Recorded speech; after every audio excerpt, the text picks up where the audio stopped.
Natural Bridge State Park in Virginia is a million-year-old, 200-foot tall natural limestone bridge.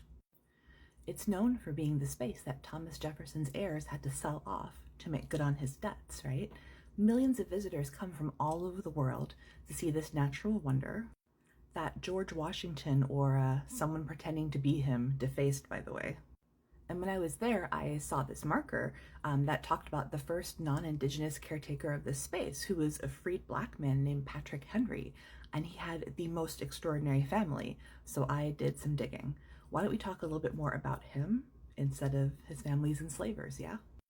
9 out of 10 Black people in Rockbridge County, Virginia were enslaved, right?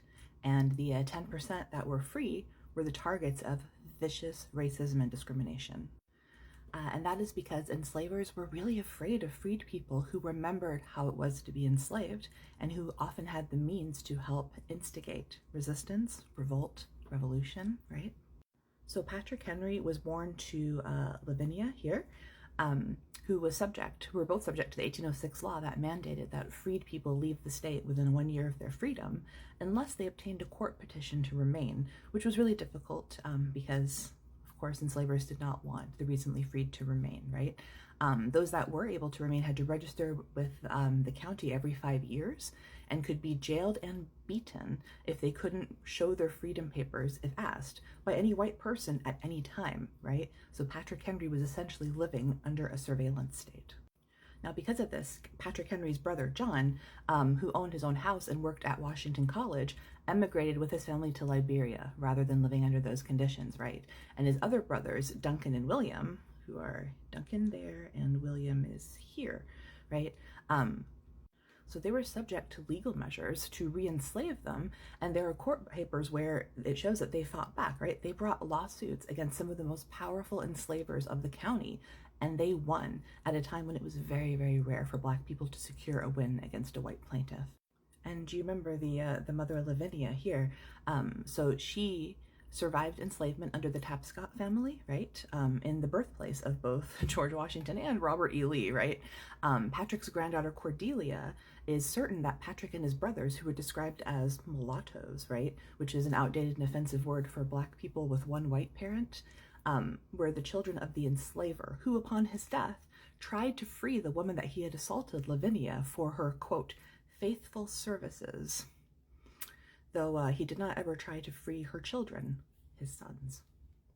Now, this freedom didn't take because the deed wasn't recorded with the Public Records Office until a decade after Tapscott's death, right? Which meant that the Lavinia and her sons were subject to another 10 years of slavery by Tapscott's legitimate white son, Henry Tapscott, Patrick Henry's half-brother.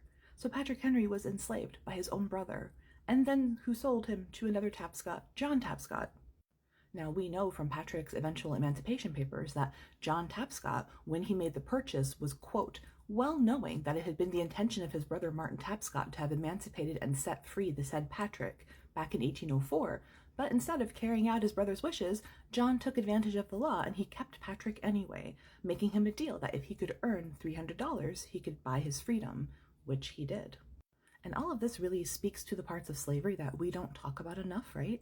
Which is the one-drop rule and the ways that it created incentives for white enslavers to assault the women that they enslaved and to sell away their own biracial children who were considered Black under the law, right? And sometimes apologists like to point out that some of those relationships between white enslavers and Black enslaved people could include affection and love.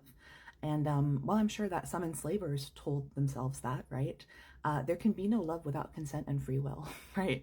And there is no consent and free will in enslavement because under chattel slavery, enslaved people were not considered human beings legally, but property like a mule or a chair, right? Property cannot make decisions, cannot enter consensual relationships with someone, certainly not someone that purported to own them, right? That's called assault.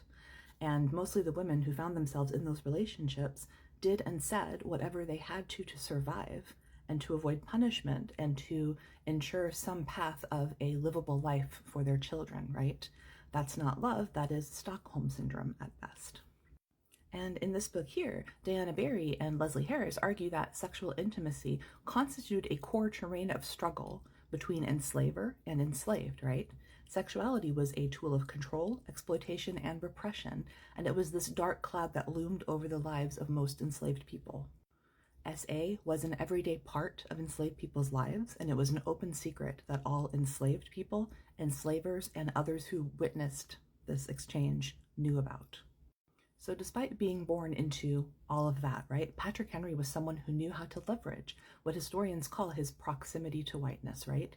He understood which levers to push to create a livable life for himself, where nothing like that was intended for him, right? Because of his brothers who'd all been involved with the system, either through lawsuits or through making plans to emigrate, right? He knew to befriend William Carruthers, the person who managed Thomas Jefferson's business affairs in Rockbridge, and he convinced Carruthers that the neighbors were illegally logging on the property that belonged to Jefferson, and said that he would gladly chase them off if he could, quote, use what land is cultivatable on the bridge tract, which is perhaps 10 acres, right? And Carruthers then convinced Jefferson that Patrick was the man for the job, and Jefferson replied, quote, I readily consent that Patrick Henry, the free man of color, whom you recommend, should live on my land at the natural bridge and cultivate the cultivatable lands on it, on the sole conditions of paying the taxes annually as they arise and of preventing trespasses. So at some point, Patrick Henry moved on here. He married an enslaved woman, Louisa, and he worked to free her too.